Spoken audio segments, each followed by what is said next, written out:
Changan एल्सविन इस वक्त मौजूद है वर्कशॉप पे और बिल्कुल 2022 मॉडल है, फ्रेश गाड़ी है माशाल्लाह।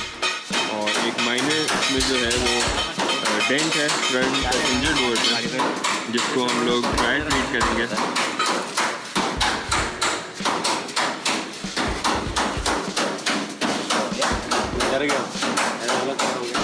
गाड़ी जो है ये PPF कोट हुई हुई है, PPF में जहाँ जहाँ हमें काम करना है वहाँ से हम ये शीट उतार रहे हैं। लेटर ऑन फिर जो है ये वापस से कोट होगा एक बार पूरा फाइनल।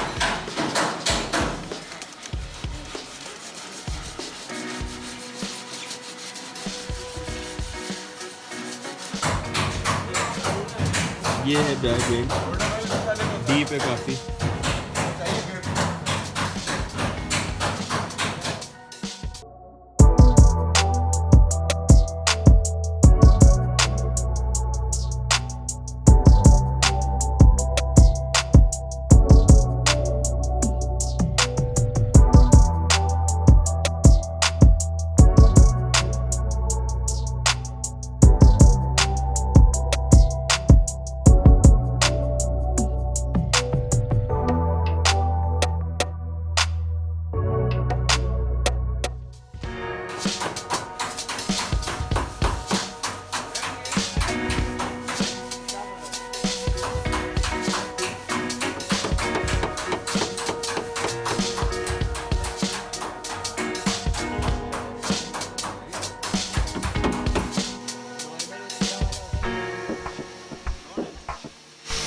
डेंट निकल चुका है भाई, जिससे ज़्यादा निकल सकता था।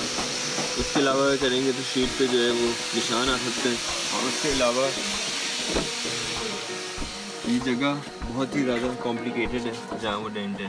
पीछे इस जॉइंट के अंदर है ये dent, which is quite difficult place to work on.